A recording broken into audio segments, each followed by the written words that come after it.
Things are really getting nasty out there on the trail. And it's not even December. Carl Cameron showing us a bit earlier today that back and forth between Mitt Romney and Rudy Giuliani getting intense in New Hampshire over the weekend. So then who is winning the war of the words? Let's talk to our radio host and Fox News analyst, Tammy Bruce. Tammy, good morning to you. Good morning. And our Democratic strategist, Fox News contributor, Bob Beckel. Good morning to you as well, Bob. Bill. Taxes, crime, immigration, it's all out there, Tammy. Who can win this battle in New Hampshire? Well, yeah, I'll tell you something, Gleb. With your previous stories, it's amazing how there's so much voluntary manslaughter going on these days. It's just shocking. But when it comes to the politics of things, the truth is, like with Barack Obama as an example, he's relying on television, entertainment, treating this as some kind of theater. I think obviously Mitt Romney and Rudolph Giuliani are similar kinds of men with similar backgrounds, and Giuliani knows this. He knows that Romney is the man that he has to overcome.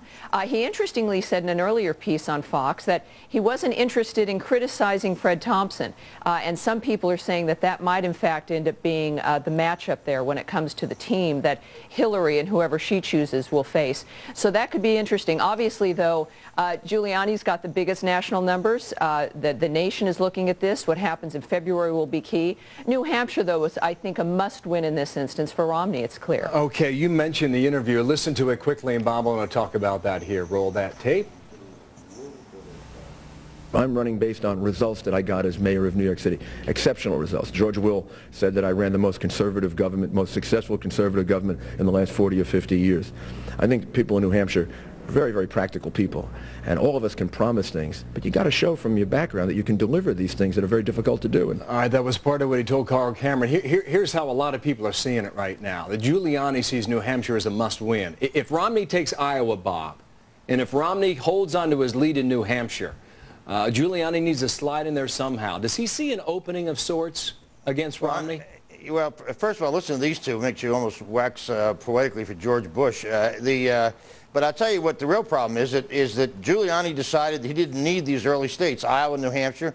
He was going to start in South Carolina. And has really, that changed, do you believe, then? Well, yeah, it has. I think what's happened is that Giuliani has lost position in New Hampshire. John McCain and he are now tied for second place, and Giuliani cannot afford to come in third in New Hampshire, number one. Number two, Romney has placed his entire bet on winning Iowa, winning New Hampshire, and winning in South Carolina, at least coming in second in South Carolina, and that may be in jeopardy. So both of these guys are running each other's strategic decisions, and both of them imperil the other one. So well, that's why they're going to each other. Yeah, and we'll expect a headline every day for the next month, too. Absolutely. Topic number 2, Tammy. Oprah Winfrey can sell books, and she's hugely popular on television.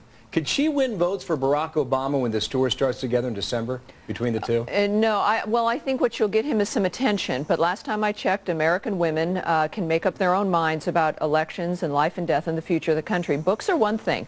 Books are a passive entertainment framework that you'll trust a friend and their recommendation. But even recently, whether it's James Fry and his book A Million Little Pieces or this Dr. Jan Adams, Oprah Winfrey is proving that perhaps her judgment is not great sometimes. And so while it's interesting side theater, literally, and he'll get attention, if we're now reduced, frankly, to a nice woman who's popular on television as being the arbiter of who is to be voted for, we're in trouble. And if Hollywood was the gauge, John Kerry would be president today, and clearly he's not. Yeah, Bob, what about that? Does Oprah win votes?